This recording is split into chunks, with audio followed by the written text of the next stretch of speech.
The artist is a highly competitive profession. Most are broke, there are only so many slots, and being an artist that is successful is seen as like winning some sort of lottery. You have to get lucky, meet the right person, someone has to give you that big break, you have to have connections, you have to rely on the world to give you the role. And how likely is it that you will be one of those people that actually makes it? The odds are pretty slim. We tell ourselves I have to be the best, better than, more attention, more energy, more money to be successful. I can't be the best artist or the most successful artist, so I might as well not even try. Instead of creating for the joy of doing it, we give up. We never work on it. I have had a passion for making clothes with my art on them, which is what I worked on this weekend, and I often compare myself because Depop is a very numbers-based platform. Of course, it's a selling hub. And my main discouragement from this passion of mine is that I get into the mind and I compare myself and I compete with other sellers. When I do this, I forget I even enjoy making clothes. I forget I enjoy selecting clothes, and I instead am calculating how many more sales I need to feel good enough. What about making clothes because I like to share them with others, I like to see them on other people, and it brings me joy to make them. I cut out my little characters. The only problem, I always forget this. It bothers me that she doesn't just have elbows, for the design, or a top of her head. And you can't really tell that it's because the paper cut off when it's just gonna be on a t-shirt. It's why aren't there elbows or the top of her head? I think I might actually try to fix that so it makes more sense. And that's something that always has bothered me, but I've always just been lazy and just been whatever, it doesn't matter. But I think it does matter. I think that people don't really want the clothes when it looks why doesn't she have elbows? This competitive illusion exists in all forms of art and keeps artists in a constant fight and war with each other. One artist is better than the other. One artist is less than the other. All of these artists competing with each other live in a system of numbers, and everyone is always counting. How many views did they get? Likes did they get? How much money do they make? How many people came to the show? How many pieces did they sell? How many times have they been published? The mind relies on numbers to tell if someone is successful. Someone else is more successful than you. Bigger numbers, more sales, more followers, more views. It's all the same. It's still counting. Just because the number is higher doesn't make the experience any less miserable. There will always be someone with more sales, more likes, whatever. Competition is built in the mind. It tells us if they win, I lose. And if I lose, I experience pain, suffering, loss, humiliation, non-existence, irrelevance, death. If they find success in their art, there is no room left for mine. Again, because there's only so many slots, right? Constant counting of who is in the lead, who has the most, who's done the most. When you wake up in the morning, you've got to keep it going. Keep going for it. Go at it again and again. Get the team going. Get the team moving, because if we stop, it stops. Irrelevance. Ooh, ooh. We like those that make us feel safe. We dislike those that threaten us. What we own, possess, have. The amount of things people will do for that status or whatever perks they imagine that they're getting, but deep down they are so miserable and buying and buying and buying to feel some sense of reward from all that they are giving up. I know because I've been there. I've played the games to get the money, and I've spent the money in order to cope with the games I had to play. It's embarrassing that I used to care, that I used to think money was worth something, worth more than myself. But you can make mistakes. It's cool, so you won't make them again. It's just research, It doesn't matter. Move on. The system wants you to spend all of your money. It wants you to buy things, losing all that you've worked so hard for, that you will continue to rely on the system. The institution of art is the exact same way. It's not different. It's not grander than that, holier than thou, just because it's art. It's the same exact way. They want you to have to rely on them to make your living. They scoop people up sometimes with absolutely no presence in the art world, never went to that prestigious school, prop them up so that the person, the artist, will need the institution so that they don't gain the confidence on their own. They need them for the confidence, money, income, safety net, will do everything in their power to remain a slave to the system. All of the perks they get, the nice house, the unlimited cash to do whatever they want to do so they continue to feel good, keeps them reliant on someone and something else, keeps them feeding the very parasite that is killing them. It's all an illusion. Behind the wizard's curtain, it isn't any better than working a corporate job. All of the rewards and the perks are the exact same, regardless of the amount of money, the size of the house, the color of the shoes.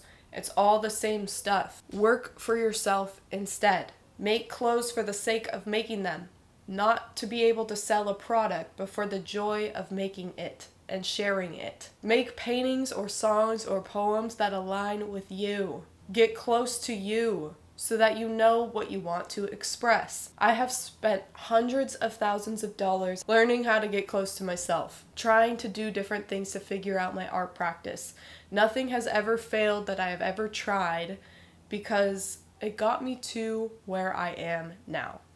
I've spent so much time with my art, with my Depop, taking photos, making videos, making paintings, making the drawings, and learning how to be better and do better and how to share my work and how to express myself with my voice, how to share what I'm thinking. It's taken a lot of money and time and energy, and even though I haven't made any so-called profit, the big bucks, I've still learned about myself, and that's the greatest investment that there is.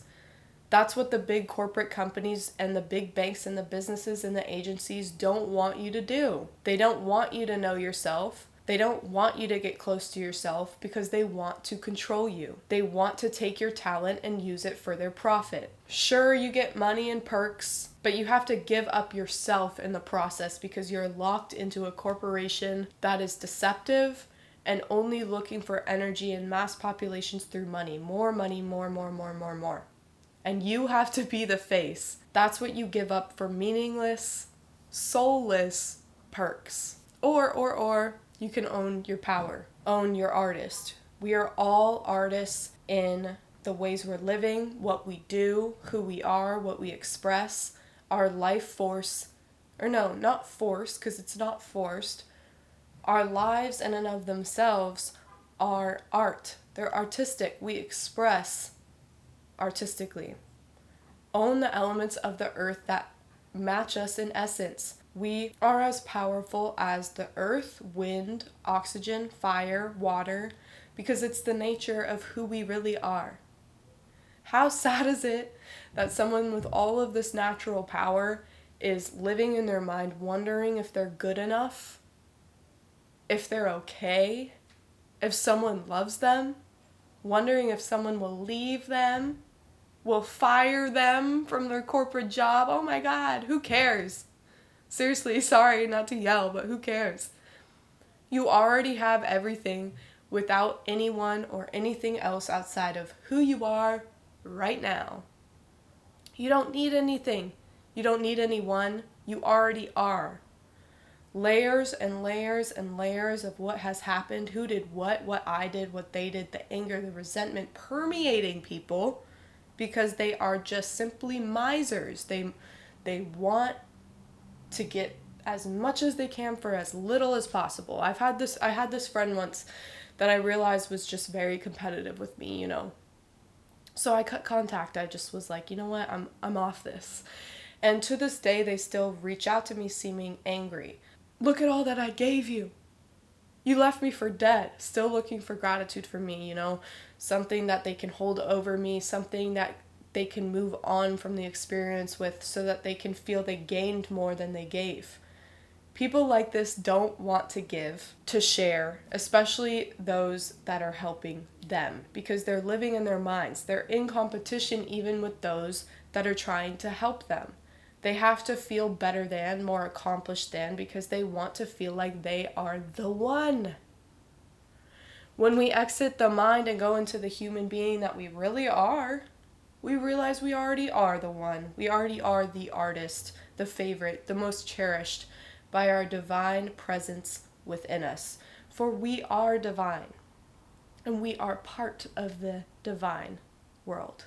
When we live in harmony with this, we can have our heart's desires, and it works through us because we are manifestors, and we just literally can't help it. We just are. When we live in the mind, competition manifests. When we live in our creative world, creativity manifests. Living in harmony with the divine manifests as the divinity working through you. Then it becomes pretty simple. It's not exhausting at all. There's no counting involved. There's no need for the envy. They've made it, I haven't.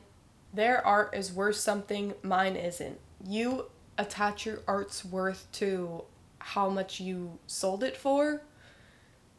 You attach your own worth to your net worth.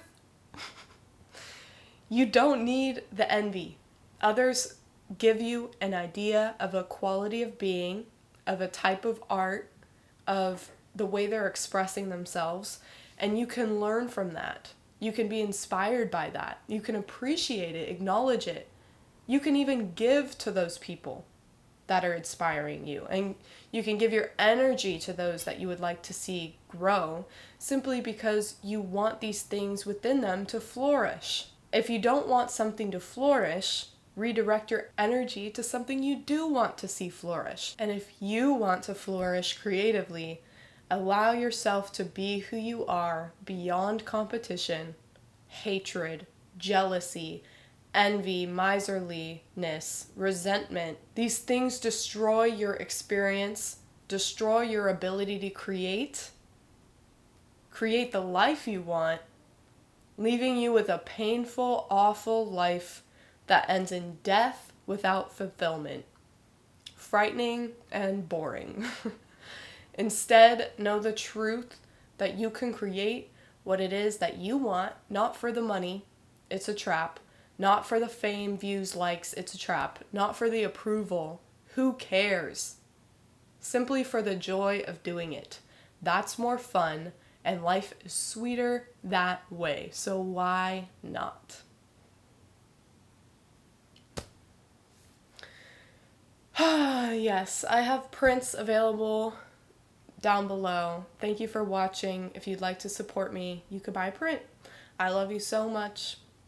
I'm holding tea that I haven't drinking this whole time. How are you?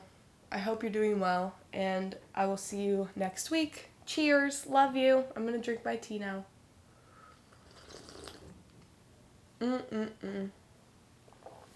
Delicious.